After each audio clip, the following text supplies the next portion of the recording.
Sir, Ilaiyaraaja அவர்களும் ரஜினி அவர்களும் வந்து ஒரு தப்பான ஒரு வார்த்தையை யூஸ் பண்ணி அவங்கள பார்த்தீங்கன்னா ஒரு நான் வந்து விடட்டுமா அப்படின்னு நீங்கள் வந்து டீட்டெயில்ஸ் நான் லிஸ்ட் கொடுக்கட்டுமா அப்படின்னு சொல்லிட்டு பைல்வான் அவர்களுக்கே நீங்கள் வந்து ஒரு டஃப் கொடுத்துருக்கீங்களே. ஆஃப் பாட்டில் பியர் அடிச்சுட்டு ஒரு போட்ட ஆட்டம் இருக்கு. 3 மணி நைட் ஒரு மெயினா ஹீரோயின்ஸுங்க பத்தி அண்ணா பெரிய லவ். ரஜினி, இளையராஜா, முதலமைச்சர் 3 பேருமே இருக்கக்கூடிய ஒரு அவை. பல ஆயிரம் பேர் உட்கார்ந்துருக்கான். இசை ஞானி இளையராஜா நேற்றே போன் பண்ணி சொல்லியிருப்பேன், நம்ம அடித்த லூட்டியெல்லாம் சொல்லட்டுமா, சொல்லுங்கிறார். இந்த களிசடைகள் மது குடித்ததை, அவர் பீர் அடிச்சுட்டு உளர்னதை அடுத்து என்ன செஞ்சிருப்பீங்க? திரைத்துறையில் குடி கூத்து குபாலம்,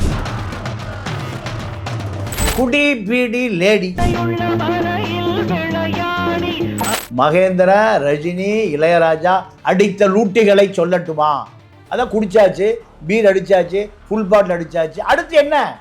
அழகிகளோடு கும்மாட்டமா, இல்ல கோடம்பாக்கத்து குமரிகளோடு கொஞ்சனீர்களா? என்ன சொல்லியா? அவங்களோட தனிப்பட்ட வாழ்க்கைன்னு இருக்கு, அவங்களுக்கு இல்ல தனிப்பட்ட வாழ்க்கை. ஒரு 14 வயசு போல ரேப் பண்ணிட்டு தனிப்பட்ட வாழ்க்கையா விட்டலாம், அப்படி ஒத்துக்கலாமா? சார் என்ன சார் இவரு? இல்லப்பா, நீங்க தனிப்பட்ட வாழ்க்கையில எந்த தப்பு பண்ணாலும் அது மறைச்சிடலாமா? ஹீரோயின்ஸ் பத்தி எல்லாம் கிசு கேட்பாங்க. அதான் நான் கேக்குறேன். அத சொல்லு. எந்த ஹீரோயின் கிசு அத சொல்லு சார். உங்களுக்கு என்ன அத பத்தி கவலை? எங்க ரஜினி வீட்டுக்குள்ள பண்ணை வீட்டுல உட்கார்ந்து 2 தண்ணி அடிச்சுட்டு பேசுனீங்கன்னா வேட்டியை வந்து கிடந்தாலும் எங்களுக்கு தெரியாது. இளையராஜா வேட்டி ஒரு பக்கம், ரஜினியுடைய பேண்ட் ஒரு பக்கம் அவுந்து கிடந்தாலும் நான் பார்க்க போறது இல்லை. சார், விஜய் அவர்களோட இந்த ஃபர்ஸ்ட் டைம் வந்து அந்த மனுஷன் ஓகே ஃபைன், நீங்க எல்லாருமே வந்து விமர்சனம் செஞ்சு அவர் இன்னைக்கு இந்த பிரச்சாரம் ஆகட்டும் சரி, இந்த மக்களை போய் மீட் பண்றதாகட்டும் சரி சார், இதெல்லாம் ஒரு பக்கம் இருக்கட்டும், இது ரிப்பீட்டடா போயிட்டு இருக்கு சார். அங்க இருக்கிறவங்க வந்து என்டிடிவியோட நேஷனல் அந்த பத்திரிகையாளரை வந்து அவரை பேச விடாம தொடர்ந்து அவர் கூட இருந்து டான்ஸ் ஆடுறது, அவர் கழுத்துல கட்சி கொடி போடுறதுன்னு சொல்லிட்டு அது ஒரு பக்கம்.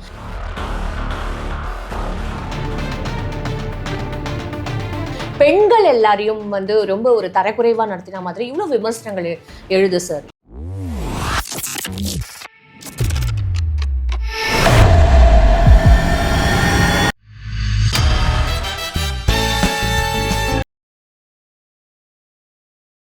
பிபிடி சினிமா நேயர்கள் அனைவருக்கும் வணக்கம். இன்னைக்கு நம்மளோட மூத்த பத்திரிகையாளர் பாண்டியன் சர்தார்கார நிகழ்ச்சிக்கு போகலாம் சார். வணக்கம் சார். இளையராஜா அவர்களும் ரஜினி அவர்களும் வந்து ஒரு தப்பான ஒரு வார்த்தையை யூஸ் பண்ணி அவங்கள பார்த்தீங்கன்னா ஒரு நான் வந்து விடட்டுமா அப்படின்னு நீங்கள் வந்து டீட்டெயில்ஸ் நான் லிஸ்ட் கொடுக்கட்டுமா அப்படின்னு சொல்லிட்டு பைல்வான் அவர்களுக்கே நீங்கள் வந்து ஒரு டஃப் கொடுத்துருக்கீங்களே. இல்லை, பைல்வான் நமக்கு மூத்த முன்னோடி.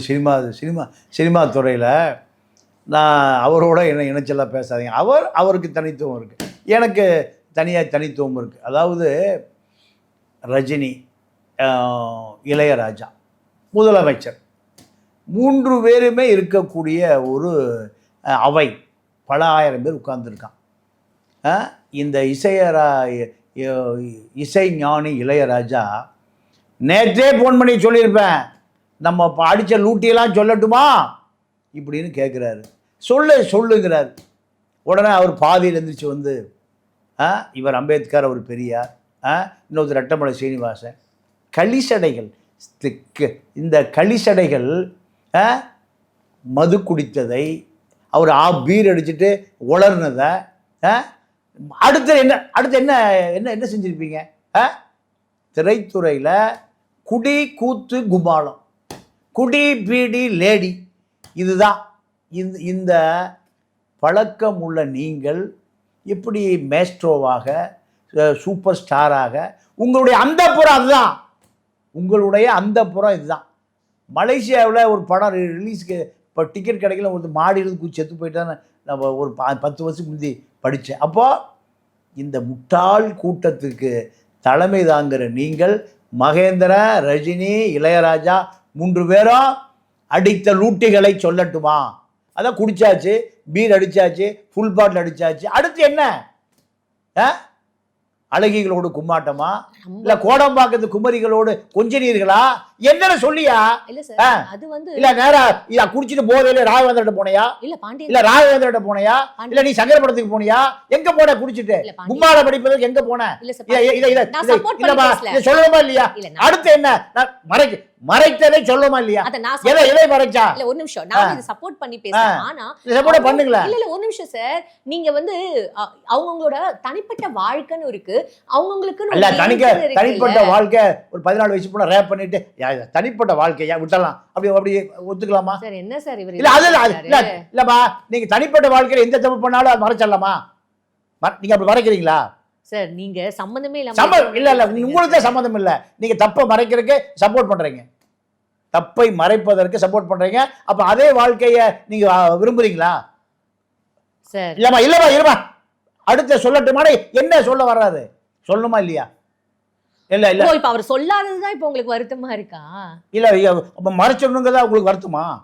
இல்ல மறைக்கணும்னு நினைக்கிறீங்களா? சார் இது என்ன சார்? வேணாம் சார், இது என்ன வேணாம் சார்? இல்லமா உங்க ஸ்டாண்ட் என்ன சொல்லுங்க, உங்க ஸ்டாண்ட் என்ன? ஒரு ஆங்கர் என்ன அப்படினா ஒரு ரஜினியும் இசை ஞானியும் எந்த தப்பு செய்தாலும் அதை மறைச்சணும்ங்கறீங்களா? சார் என்னோட கேள்வியை நீங்க தப்பா புரிஞ்சுக்கிட்டு நீங்க தப்பா பேசிட்டு இருக்கீங்க. அது எனக்கு வர ஸ்டாண்ட் என்னன்னு கேக்குறீங்க.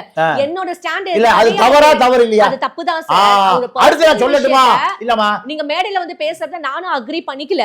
அடுத்து நான் சொல்லட்டுமா? சொல்லட்டுமா? நான் எதை மறைக்கிறீங்க அது சொல்லணுமா இல்லையா? குடிச்சாச்சு, குமார் அடிச்சாச்சு, பீர் அடிச்சாச்சு, அடுத்து எதை மறைச்சீங்க? அடுத்து எங்க போகும்? அது எங்கம்மா போகும்? அதான் சொல்லிட்டாரு சார். எல்லாரும் வந்து ஹீரோயின்ஸ் பத்தி எல்லாம் கிசுகிசுப்பு கேட்பாங்க. அதத்தான் நான் கேக்குறேன். அத சொல்லு. எந்த ஹீரோயின் கிசு அத சொல்லு. பானி சார் உங்களுக்கு என்ன அத பத்தி கவலை? அது எதுக்கு இப்ப நீங்க என்னோட ஸ்டாண்ட் என்னெல்லாம் கேட்டு இங்க இதுல கேட்டுட்டு இருக்கீங்க? இல்ல அப்ப நீங்க அவர்களுக்கு ஆதரவான நிலையில இருக்கிற மாதிரி எனக்கு சந்தேகப்படுறேன். நீங்க உணர்ச்சி ஆவேசப்பட்டிருக்குமா இல்லையா? ஒரு பெண்ணியவாதி, ஒரு ஆங்கரு, நீங்க என்ன பண்ணிருக்கணும்?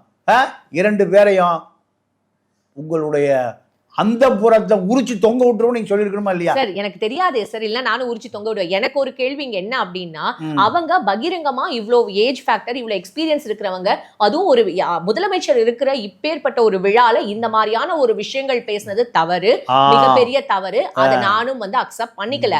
ஆனா உங்களோட கேள்வி என்ன இருக்குன்னா, அதை ஏன் நீ சொல்லல, நீ எந்த இதோட நீ வந்து காசிப் பண்ண, அதையே நீ சொல்லல அப்படின்னு கேக்குறது, அது எந்த என்னுடைய உரிமை. நான் சினிமா 500 ரூபாய் டிக்கெட் பிளாக்ல டிக்கெட் வாங்கி சினிமா பாக்குறேன். 500 ரூபாய் என்னுடைய உழைப்பு. என்னன்னு உங்களுக்கு ஆமா தெரியணுமா இல்லையா? நீ வீட்டுக்குள்ள பேசினா யாருக்கு தெரியாது. எங்க ரஜினி வீட்டுக்குள்ள பண்ணை வீட்டுல உட்கார்ந்து 2 தண்ணி அடிச்சுட்டு பேசுனீங்கன்னா வேட்டியை வந்து போய் கிடந்தாலும் எங்களுக்கு தெரியாது. இளையராஜா வேட்டி ஒரு பக்கம், ரஜினியுடைய பேண்ட் ஒரு பக்கம் அவுந்து கிடந்தாலும் நான் பார்க்க போறதில்லை.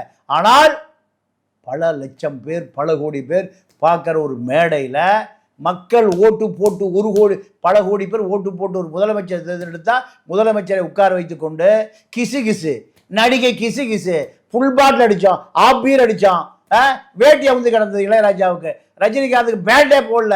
இதாயா செய்தி? அப்போ நீங்களெல்லாம் மக்களுக்கு வழிகாட்டிகளா? நீங்கள்லாம் உங்களை எதிர்பார்த்து முதலமைச்சர் நாற்காலி யாருக்கு? ரஜினிக்கு. ரஜினி முதலமைச்சர் ஆவார்னு சஸ்பெண்ட் செய்யப்பட்ட அண்ணாமலை எங்கே வர்றாரு? ரஜினி கட்சியில் முதலமைச்சராக வர்றாரு. இப்போ ரஜினி வீட்டில் என்னை எப்படியாவது மோடிகிட்ட காப்பாற்று, அமித்ஷாட்ட காப்பாற்று, நிர்மலா சீதாராமன்கிட்ட காப்பாற்றுன போயஸ் கார்டன் இருக்கிற ரஜினி வீட்டு தோட்டத்தில் நீண்டு நெடுஞ்சாங்கடையாக படுத்து கிடக்கிறார். அவர் அங்கே குடிச்சு போட்டு பேண்ட் இல்லாமல் கிடக்கிறாரு. இளையராஜா வேட்டியை காணாம். இதாண்டா தமிழ்நாட்டுடைய தலைவிதி. சார் விஜய் அவர்களோட இந்த ஃபர்ஸ்ட் டைம் வந்து அந்த மனுஷன் ஓகே ஃபைன், நீங்க எல்லாருமே வந்து விமர்சனம் செஞ்சு அவர் இன்னைக்கு இந்த பிரச்சாரம் ஆகட்டும் சரி, இந்த மக்களை போய் மீட் பண்றதாகட்டும் சரி, சார் இதெல்லாம் ஒரு பக்கம் இருக்கட்டும், இது ரிப்பீட்டடா போயிட்டு இருக்கு. ஆனா அந்த கூட்டத்தில் நடந்த பல விஷயங்கள் வந்து இன்னைக்கு ரொம்ப பேச்சு பொருளா இருக்கு. சார் அங்க இருக்கிறவங்க வந்து NDTVயோட நேஷனல் அந்த பத்திரிகையாளரை வந்து அவரை பேச விடாம தொடர்ந்து அவர் கூட இருந்து டான்ஸ் ஆடுறது, அவர் கழுத்துல கட்சி கொடி போடுறதுன்னு சொல்லிட்டு அது ஒரு பக்கம், பெண்கள் எல்லாரையும் வந்து ரொம்ப ஒரு தரக்குறைவா நடத்தின மாதிரி இவ்வளவு விமர்சனங்கள் எழுது சார். இது எப்படி சார் இந்த மாதிரியான ஒரு கூட்டங்கள்ல வரும்போது இந்த மாதிரியான ஒரு சில விஷயங்கள் நம்ம பார்த்து பண்ணணும் அப்படின்றது தொடர்ந்து வலியுறுத்திட்டு வர ஒரு விஷயம் தானே? இதுக்கு முன்னாடியும் கூட்டங்கள், மாநாடுகள் இந்த மாதிரிலாம் நடந்திருக்குல்ல, அப்போ இந்த மாதிரியான ஒரு ப்ராப்ளம்ஸ்லாம் வந்தது இல்லையா? இல்லை வந்திருக்கீங்களா வரலைங்கிறீங்களா? இல்லை என்ன சொல்கிறீங்க? நிகழ்ச்சி இது மாதிரி பெண் நிருபர்கள், ஒரு ஆங்கில பத்திரிகை நிருபர் மார்பு சட்டை கிழிக்கப்பட்டிருக்கு விஜயுடைய மதுரை பொதுக்கூட்டத்தில். என்னுடைய தலைவனை பார்ப்பதற்கு நீ எதுக்கு வந்தன்னு கேட்குறான். நாங்கள் எங்களுடைய தலைவனை பார்க்க வருகிறோம், உனக்கு இங்கே என்ன வேலைன்னு கேட்குறான். இதுதான் விஜய் ரசிகர்கள். நிருபர்களுடைய கேலரி அத்தனையும் ஆக்கிரமிக்கப்பட்டது. நிருபர்களே அங்கே உட்கார முடியல. நிருபர்களுக்குன்னு எல்லா பொதுக்கூட்டம் மாநாடு நடக்கிற பொழுது ஒரு 50 பேருக்கான இருக்கை முன் வரிசையில் போடப்படும். ஆமாம். அந்த அத்தனை முன் வரிசையில் இருக்கக்கூடிய நாற்காலிகள் அத்தனை பேரும் விஜய் ரசிகர், துண்டு போட்ட ரசிகர் உட்கார்ந்துருக்கான். இதை கட்டுப்படுத்தக்கூடிய ஊடக பொறுப்பு செயலாளர்களோ நிர்வாகிகளோ கட்டுப்படுத்த முடியல. அப்போ காட்டுமிராண்டிகளை விட மோசம். ஒரு பத்திரிகையாளரை நீ ஏங்க வந்த? என்னுடைய தலைவனை பார்க்க நான் வர்றேன், என் தளபதியை பார்க்க, உனக்கு இங்கே என்ன வேலை? இப்படி கேட்குற இந்த முட்டாள் கூட்டத்தை வைத்துக்கொண்டு இவர்களெல்லாம் தமிழ்நாட்டினுடைய விதியை தீர்மானிக்க போகிறவர்கள் இப்படி ஒரு கற்பனை கட்டவிழ்த்து விடப்படுகிறது. நீங்கள் NDTV ரிப்போர்ட்ரு அவர் கேமராமேனு கவர் பண்ணிட்டு செய்தியை சொல்கிறாரு. ஆல் இண்டியா நேஷனல் டெலிகாஸ்ட்டு கட்சி துண்டை போட்டு நிருபர் எந்த காலத்தில் எந்த கட்சி துண்டை போட்டான்? இதை டெல்லியிலும் மும்பையிலும் வட இந்தியாவில் பார்க்கக்கூடியவன் தமிழர்கள் இவ்வளவு காட்டுமிராண்டிகளா? அரசியல் மயப்படுத்தப்பட்ட அரசியல் கட்சி பொதுக்கூட்டத்தில் மாநாடு என்று சொல்லுகிற அந்த நிகழ்ச்சியில் முழுக்க சுற்றி இருக்கிற 10 மாவட்டங்கள், ஒரு மாவட்டத்துக்கு 100 பேருந்து, கரூர், திண்டுக்கல், சிவகங்கை, தஞ்சாவூர், புதுக்கோட்டை, இப்படி சுற்றி இருக்கிற அத்தனை மாவட்டங்களையும் 100 பஸ், அத்தனை பேருந்துகளும் ஆட்கள் நிரப்பப்பட்டு விமான நிலையத்திலேயே இறக்கப்பட்டார்கள். ஏன்னா விமான நிலையத்திலிருந்து மரக்கடைக்கு போகிறக்கு 5 மணி நேரம் ஆகணும். இது திட்டமிட்டு அவர் விமான நிலையத்திலிருந்து அந்த கேரவன் காரில் ஏறிட்டார், பஸ்ஸில். தலையே காட்டலை. எம்ஜிஆர் இப்படிலாம் தலை காட்டாமல் இருக்க மாட்டார். ஜெயலலிதா இருந்தால் இப்படி தலை காட்டாமல் அந்த மாதிரி 2 பேருமே சினிமா பிரபலங்கள், கிளாமர், எல்லாமே திட்டமிட்டு சினிமாவை போலவே இருக்கும். ஆனால் விஜயுடைய இந்த திருச்சி நிகழ்ச்சி திட்டமிட்டப்பட்டு சினிமா ஷூட்டிங்கை மிஞ்சுகிற கூட்டப்பட்டதுதான்.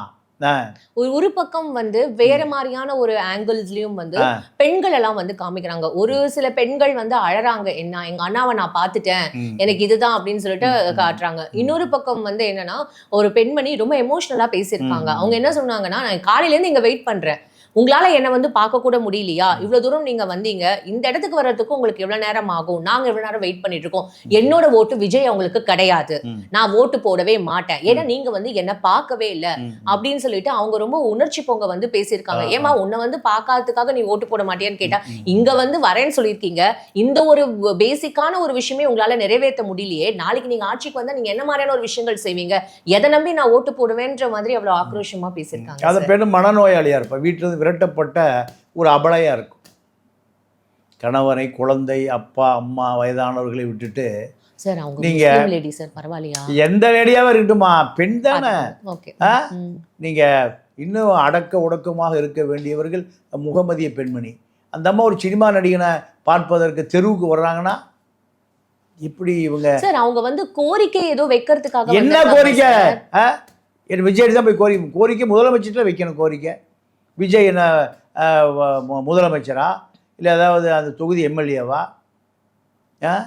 முட்டாள் ரசிகர்களை போல அந்த முகமதிய பெண்ணு ஒரு முட்டாள் சகோதரி. ஏதோ ஒரு எதிர்பார்ப்பு இருக்கும். என்ன எதிர்பார்ப்பு? இந்த நாட்டை தேனாரும் பாலாரும் ஓட வச்சிருவாரா விஜய்? விஜயை பொறுத்த வரைக்கும் கடலூர் சந்திரசேகரும் புஷி ஆனந்தும் சொல்லுகிறதை சனிக்கிழமை தாயா நீ வெளியே வரணும்.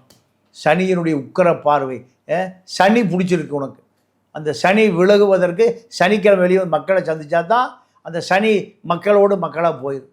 இப்படி ஆன்மீக முட்டாள் கடலூர் சந்திரசேகரன் சொல்லுவதை விஜய் சார் கேட்கிறார். இப்போ நீங்க இந்த மாதிரி பேசும்போது இன்னொரு பக்கம் சனி ஞாயிறே இந்த கூட்டங்களை கண்ட்ரோல் பண்ணவே முடியல.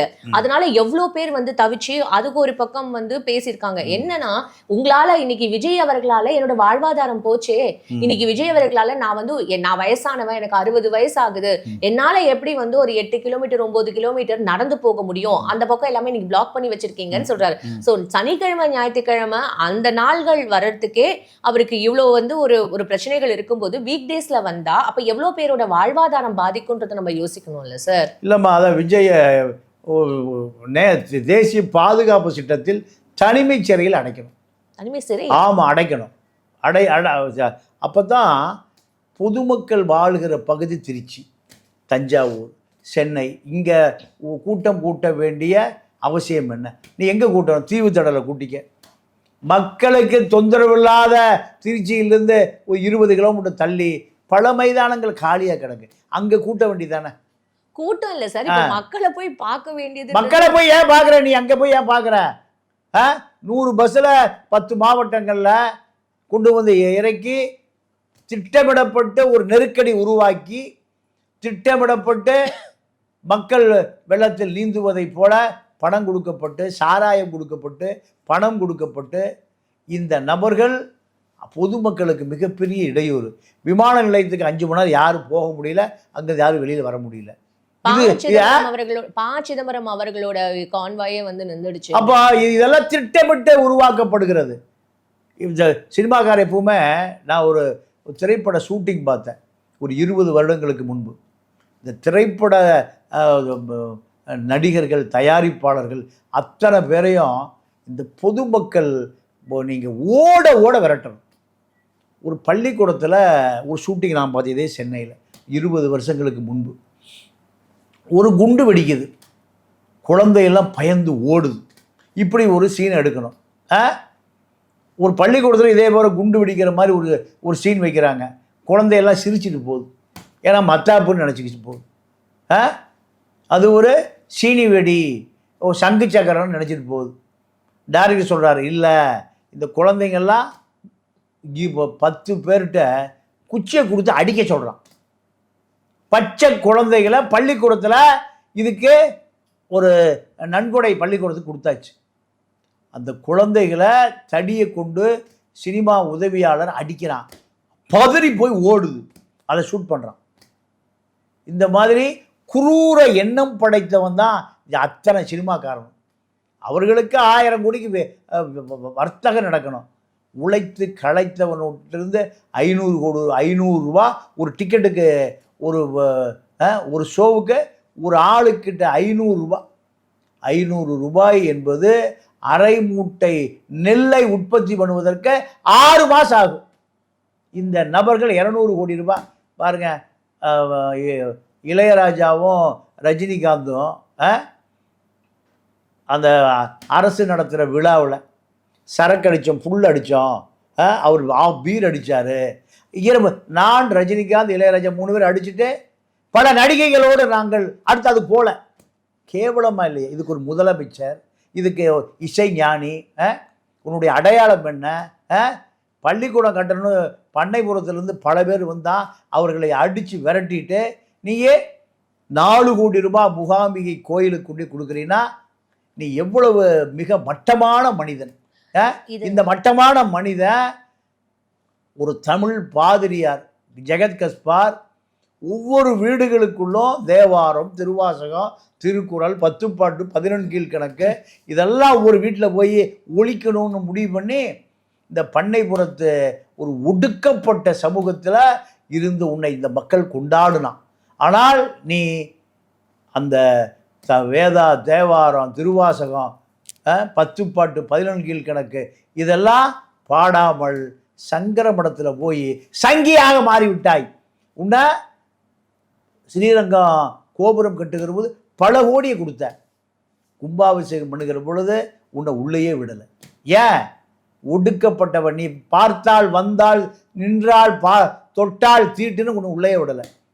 அந்த கட்சி தான் உன்னை தமிழர்களுக்கு எதிரான கட்சி, சனாதன கட்சி, சாதி கட்சி, சங்கி கட்சி தான் உன்னை உச்சி மோர்ந்து எந்த சமூகத்தை ஒடுக்கப்பட்டவனாக இன்னும் ஒடுக்கி வச்சிருக்கோ. அரவக்குச்சியிலிருந்து எனக்கு ஒரு ஃபோன் பண்ணார்.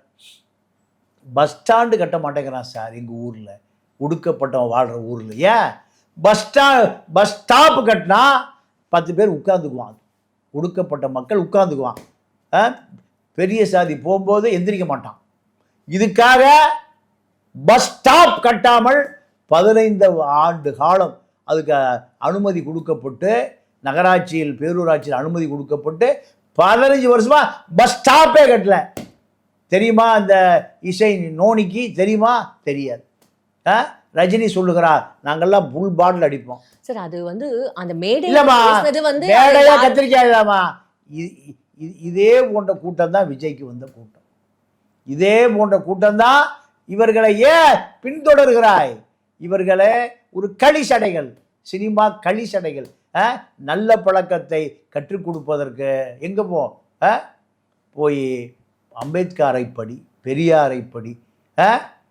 நிருபர் பெண் நிருபர் மானபங்கப்படுத்தப்பட்டு அந்த பெண்ணு அழுதுட்டு ஓடி இருக்கு, பார்த்தவர்கள் சொல்லுகிற செய்தி. அப்போ நீ எல்லாம் மக்களை தலைமை தாங்கிற கூட்டமா? நீ எல்லா மக்களை வழிநடத்துகிற கூட்டமா? காட்டுமிராண்டி கூட்டத்தை விட மோசமான கூட்டம். இதுக்கு தலைவன் விஜய், இதற்கு முன்னாள் தலைவன் ரஜினிகாந்த், இதற்கு முன்னாள் தலைவன் இளையராஜா. இதுக்கு அரசு விழா. எல்லா கேவலங்களும் தமிழ்நாட்டில் தான். எல்லா அரசியல் கட்சி அசிங்கங்களும் தமிழ்நாட்டில் தான். சார் ஒரு நிமிஷம் சார், நீங்க இப்போ இந்த இளையராஜா அவர்கள் பத்தி பேசும்போது இங்க ஒரு கேள்வி இருக்கு. ஏன்னா உலக அளவுல அவர் இந்த சிம்பனி போட்டிருக்காரு. உலக அளவுல ஒரு புகழ்பெற்ற ஒரு மனிதருக்கு நம்ம இங்க தமிழ்நாடு கவர்மெண்ட் வந்து எதுவுமே செய்யல அப்படின்னா அது வந்து உண்மையாவே ஒரு தப்பான ஒரு விஷயம் ஆயிடும். ஏன்னா உலகம் போற்றும் அவர். சார் பர்சனல் விஷயம்ன்றது வேற சார். ஆனா நீங்க பர்சனல் விஷயம் வேறு. சாராய கடையில் படுத்திருந்துட்டு நேராக மக்கள்கிட்ட போய் புத்தி சொல்லுவீங்களா? இல்லை ஒரு மேடை போட்டு சாராயத்தை குடிச்சிட்டு பேசல, நான் குடிச்சிருக்கையா, நான் சொல்றதை கேளியா, மேடை போட்டு பேச முடியுமா? அடித்து துரத்தி 50 கிலோமீட்டர் தள்ளி விட்டுருவான். பெரியாரிடமும் அம்பேத்கரிடமும் திறந்த புத்தகமாக இருந்தது வாழ்க்கை. நீங்கள் சொல்லுகிறது அயோக்கியனுடைய 2 பக்கங்கள், தனி வாழ்க்கை வேறு பொது வாழ்க்கை வேறு. அப்படி அல்ல, ரெண்டும் ஒரே வாழ்க்கை தான். ஒரே வாழ்க்கை தான். நீங்கள் சொல்லுகிறது இந்த திராவிட இயக்க கல்ச்சர். ராத்திரியில் ஒரு வீட்டில் படுத்திருப்பான், பகல் ஒரு வீட்டில் படுத்திருப்பான். அதுவல்ல அரசியல். அரசியல் என்பது நீங்கள் அம்பேத்கர்கிட்ட திறந்த புத்தகமாக இருந்தது, பெரியார்கிட்ட திறந்த புத்தகமாக இருந்தது. எந்த ஒளிவு மறைவுகளுமே இல்லை. அதுதான் அரசியலை தவிர கேரவன் வேனில் படுத்துக்கொண்டு அத்தனை கூட்டத்தையும் திருச்சி விமான நிலையத்தில் இறக்க சொல்லி நீந்தி போவது, இதெல்லாம் செயற்கையாக உருவாக்கப்பட்டது. இந்த கையாளாகாத திமுக அரசே இதை வேடிக்கை பார்த்து கொண்டு இருக்கிறது.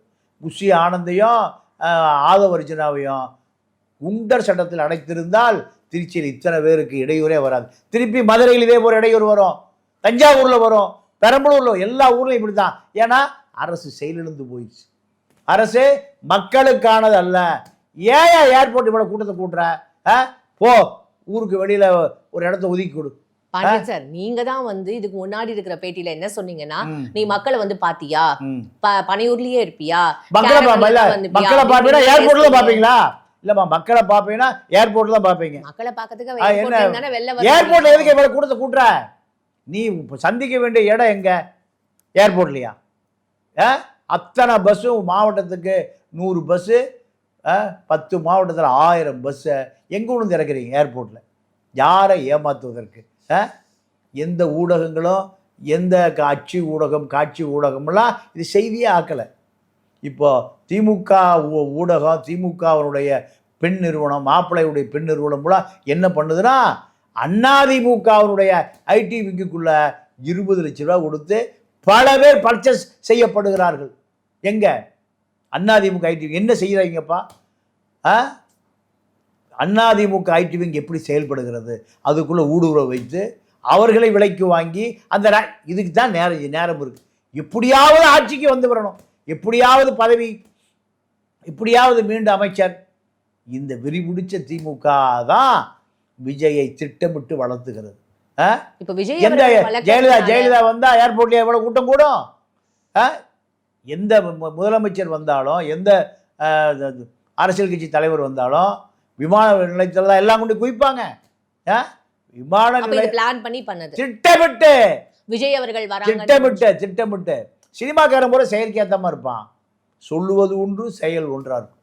அதனால் 100% இதற்கு இவ்வளவு இடையூறுக்கு காரணம் விஜயும் விஜய் கட்சி நபர்கள் மீதும் வழக்கு பதிவு செய்யப்பட்டிருக்க வேண்டும். ஏர்போர்ட் அத்தாரிட்டி கிட்டயும் வந்து இவங்க கண்டிப்பா ப்ராப்பரான ஒரு பெர்மிஷன் வாங்கியிருப்பாங்கல்ல சார். அவங்க பேரிகேட்ஸ் உடைச்சிட்டு உள்ள வரும்பொழுது அது அவங்களுக்குமே வந்து ஒரு பெரிய ஒரு பின்னடைவு தானே சார். அது அவங்க யார்கிட்டையும் பர்மிஷன் வாங்கலாமா? திட்டமிட்டு விமான நிலையத்தில் அத்தனை பஸ்ஸையும் கொண்டு வந்து குவிச்சு அத்தனை கூட்டமும் விமான நிலையத்தில், அத்தனை கூட்டமும் விமான நிலையத்திலேருந்து மரக்கடை வரைக்கும் 7 நிமிஷத்தில் போகிறதுக்கு 5 மணி நேரம் பண்ணிடணும். இப்படி எங்கே திட்டமிடப்பட்டது? விஜயினுடைய பனையூரில் திட்டமிடப்பட்டது. எப்போ? 10 நாளைக்கு முன்பு. இதுதான் பிரம்மாண்டம். படம் திரைக்கு வருவதற்கு முன்பே படம் வித்திருச்சுருவோம். ஒரு பிரம்மாண்டத்தை ஏற்படுத்துவது. நீங்கள் விஷால் பார்த்தீங்கன்னா ஒரு படம் ரிலீஸ் ஆகும்போதே கை ஆடுதுக்கு வரும், தலை ஆடுதுக்கு வரும். இதெல்லாம் ப்ரமோ. ரஜினி படம் ரிலீஸ் அவரே சொல்லிட்டாரு சார் அது ப்ரமோன்னு. அதான் மக்களே ப்ரமோ தானே, முட்டாள் ப்ரமோ தானே மக்கள் பூரா. இங்க இன்னும் அரசியல் படுத்த படலை அப்படின்றது வந்து மக்கள் அதான் நேர பார்க்குற பெண் இருப்பெல்லாம் அடிச்சு ஓட விடுறானே. இங்கே எதுக்குடா வந்தேன்னு கேட்குறான். இப்படி ஒரு கூட்டம் எங்காவது பார்த்துருக்கா? இப்படி ஒரு கூட்டத்தை எங்கே இது ஏன் தலைவனை பாரு, நான் வந்தேன், நீ எதுக்கு வந்த, ஓடுங்கிறான். பத்திரிகை நிருபர்களை பெண் நிருபர்களெல்லாம் மானபங்கப்படுத்தப்பட்டு விரட்டப்பட்டார்கள். அதெல்லாம் செய்தி காமிக்கல. கண்டிப்பா இது வந்து விஜய் அவர்கள் நெக்ஸ்ட் கூட்டத்துக்கு இது மாதிரியான ஒரு விஷயங்கள்ல இன்னும் முக்கியமான ஒரு இம்பார்ட்டன்ஸ் கொடுக்கணும் பத்திரிகையாளர்களுக்குன்றது. ஏன்னா இப்ப கண்டிப்பா சமூக வலைதளத்துல இது நேஷனல் லெவல்ல நியூஸ்ல போயிருக்கு. இது சமூக வலைதளத்துல இன்னும் பேச்சு பொருளா ஆயிருக்கு. ஸோ இன்னுமே அவர் வந்து கவனம் செலுத்தணும். அப்பதான் வந்து அவருக்கு இது ஒரு பின்னடைவா இருக்கக்கூடாதுன்றதை அவர் கண்டிப்பா பார்க்கணும் அப்படின்றது தான் சார் இந்த தருணத்துல சொல்லிக்க விரும்புகிறோம். இவ்வளவு நேரம் ரொம்ப அழகா எங்களுக்கு எல்லாமே எக்ஸ்பிளைன் பண்ணீங்க. ரொம்ப நன்றி. வணக்கம்.